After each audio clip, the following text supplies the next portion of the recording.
हाँ तो जय हिंद प्यारे साथियों, आप सभी कैसे हैं? उम्मीद करते हैं बहुत ही मस्त होंगे और अपने पढ़ाई लिखाई को लेकर के व्यस्त होंगे।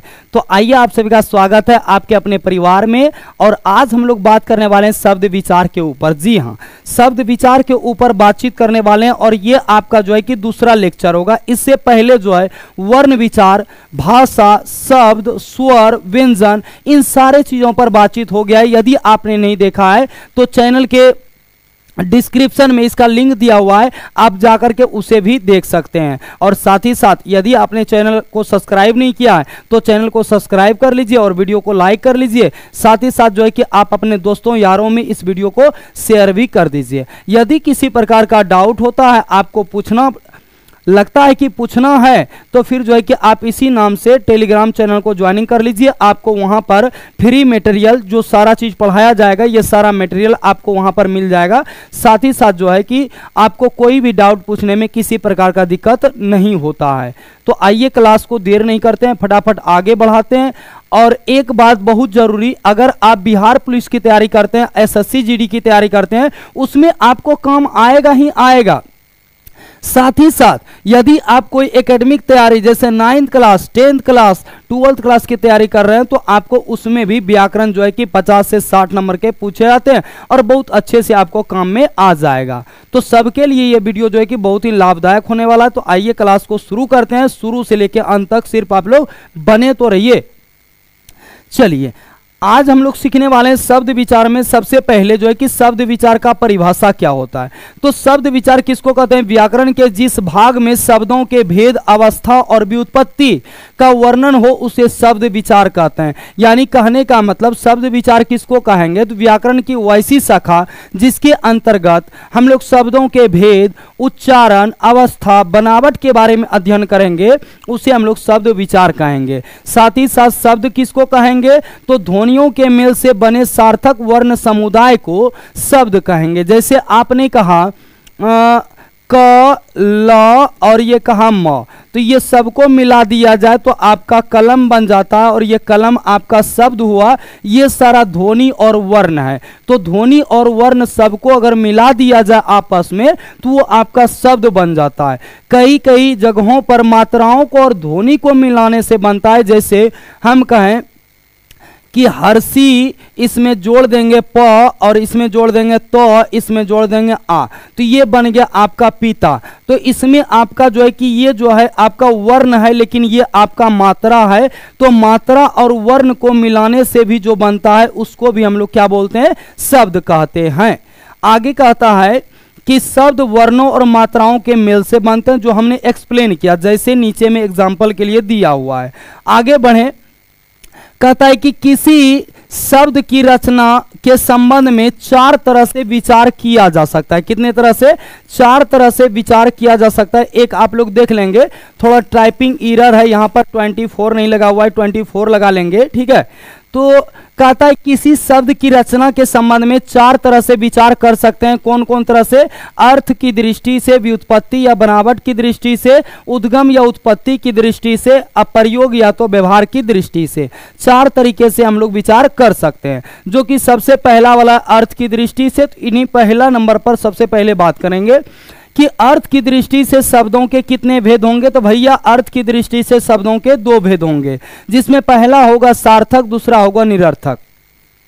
सार्थक और निरर्थक आप लोग जो है कई बार सुने होंगे चीजों के बारे में। सार्थक होते हैं जिनका कुछ ना कुछ अर्थ होता है, वो आपका सार्थक हो गया। और उसका जो है कि कुछ भी अर्थ अगर नहीं निकल रहा तो उसको निरर्थक कहेंगे। जैसे सार्थक क्या होगा कि सार्थक शब्द किसको कहेंगे? जिन शब्दों का स्वयं कुछ अर्थ होता है उन्हें सार्थक शब्द कहा जाता है।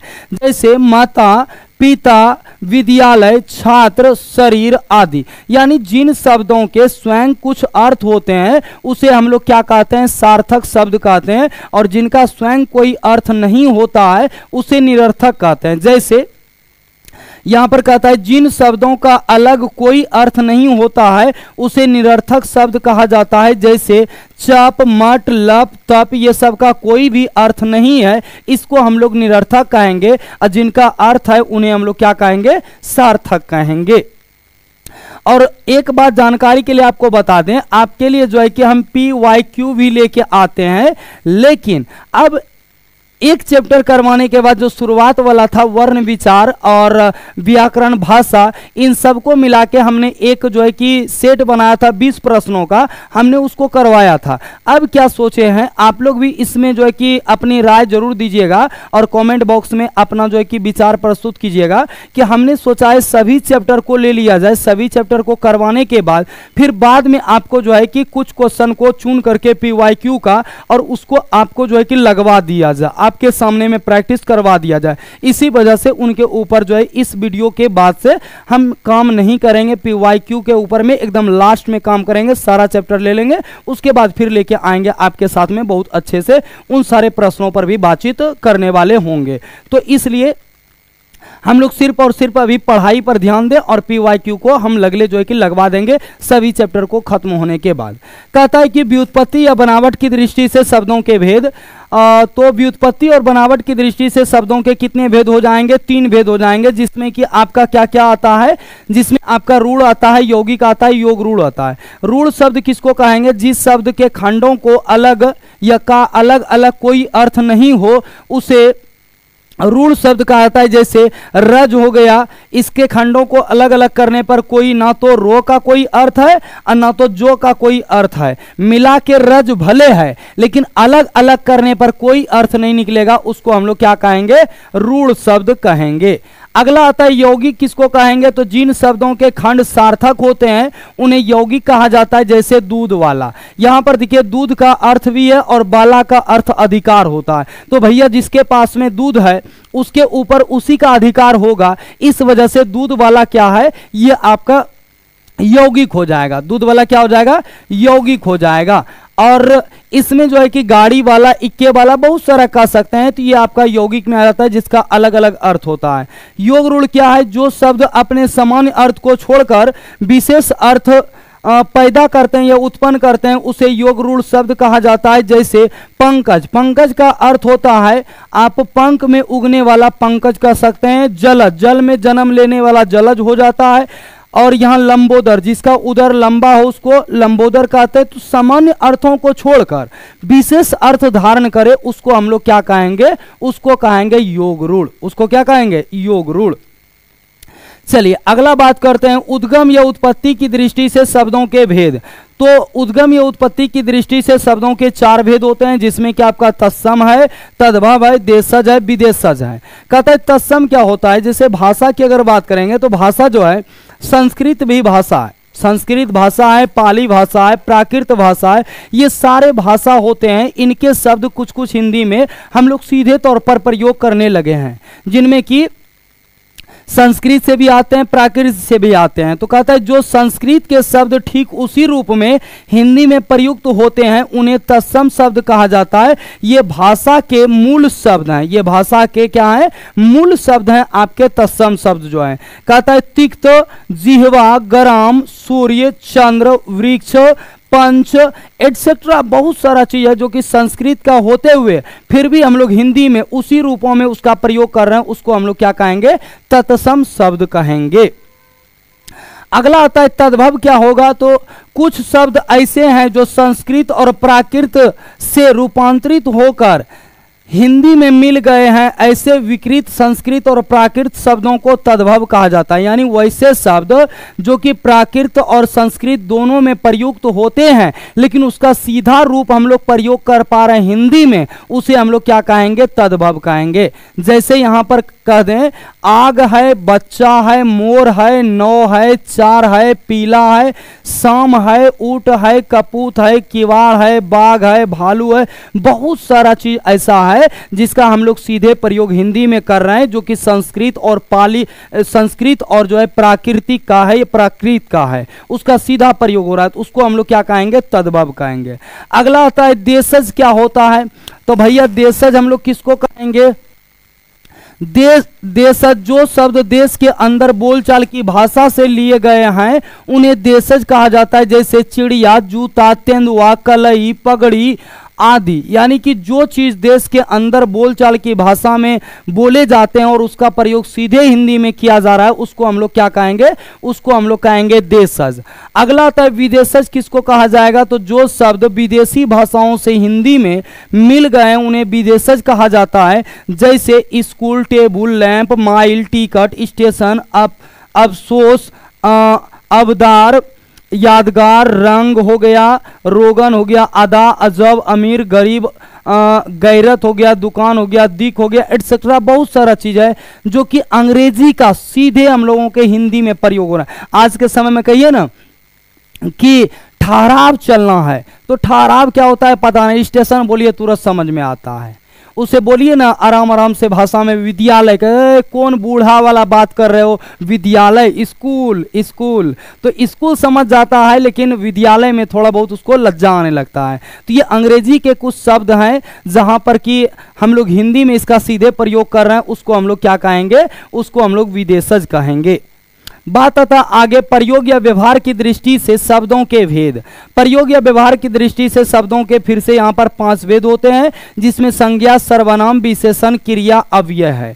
कहता है संज्ञा क्या होता है, तो किसी भी व्यक्ति, वस्तु या स्थान के नाम को संज्ञा कहा जाता है। दुनिया के कोई भी वस्तु हो, व्यक्ति हो, स्थान हो, उसके नाम को संज्ञा कहा जाएगा। ऐसा कभी भी भ्रम में न रहे कि उसको ही संज्ञा कहा जाएगा, उसके नाम को संज्ञा कहा जाता है। जैसे आप कह दें यहां से गम है, सीता है, कृष्ण है, घर है, गाय है, घोड़ा है, जमीन है आदि, आपका क्या होगा, ये आपका संज्ञा हो जाएगा।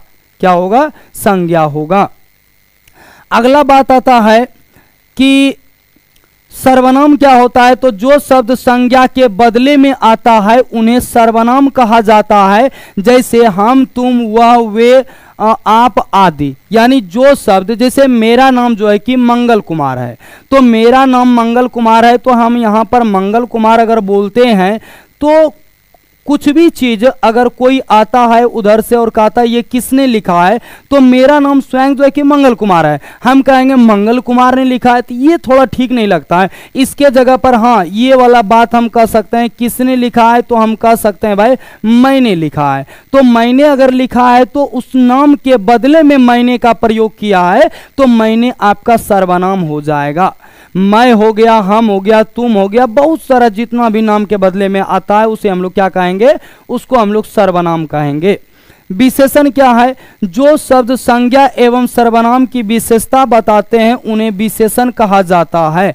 जैसे लाल, हरा, पीला, अच्छा, बुरा, खराब इत्यादि हो सकता है, आदि हो सकता है। क्योंकि जो संज्ञा या सर्वनाम की विशेषता या गुण प्रकट करते हैं उसी को हम लोग विशेषण कहते हैं। यहाँ पर है लाल, काला, पीला, अच्छा, बुरा एटसेट्रा, बहुत सारा चीज हो सकता है। चलिए आगे बढ़ते हैं। अगला कहता है क्रिया क्या है। क्रिया जिन शब्दों से जिन शब्दों से करना या होना समझा जाए उन्हें क्रिया कहते हैं। जैसे खाता है, सोता है, पढ़ता है, जाता है, आता है आदि हो सकता है। यानी जिन शब्दों से किसी काम का करना या होना समझा जाए उसे हम लोग क्या कहेंगे, क्रिया कहते हैं। जैसे पढ़ता है, लिखता है, सोता है, बैठता है एटसेट्रा काम हो सकता है। या तो आप इतना तय तमन्ना कर लें जिन शब्दों के अंत में ना हो उसे क्रिया कहेंगे, लेकिन कुछ चीजों को अपवाद में मान के छोड़ना होगा।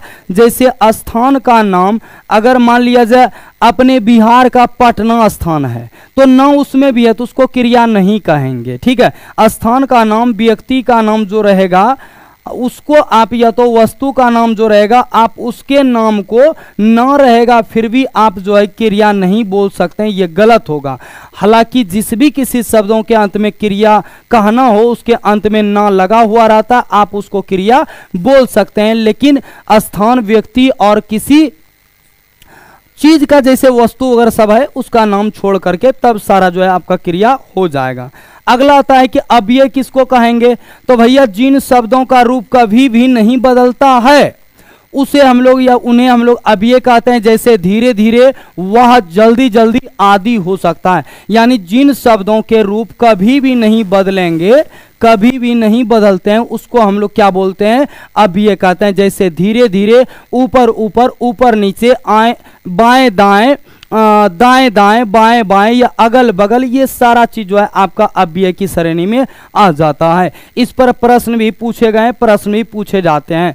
प्यारे साथियों, आज के क्लास में इतना ही था और इसके आगे जो है कि हम लोगों का नहीं है, अव्यय तक ही हम लोगों का था शब्द विचार में। और आज के क्लास में एक चीज है जो कि बार बार डिस्टर्ब किया गया, 24 छूट गया था, आप लोग उसको लगा के ही समझेंगे, अलग नहीं है, ठीक है। और हम लोगों का अव्यय तक कंप्लीट हुआ शब्द विचार में। इसके आगे आपको हम जो है कि PYQ सब चैप्टर के बाद में करवाएंगे, तो अगला चैप्टर का वीडियो आपको अगले ही दिन जस्ट मिल जाएगा। आपको किसी भी प्रकार का दिक्कत होगा, डाउट होगा, आप अपने कमेंट सेक्शन में जरूर पूछ लीजिएगा, या तो आप टेलीग्राम चैनल से अपना डाउट पूछ सकते हैं। प्यारे साथियों, सभी के लिए ये वीडियो था, चाहे SSC GD हो, चाहे बिहार पुलिस हो, बिहार DLED हो या एकेडमिक पढ़ाई हो, सबके लिए ये क्लास था।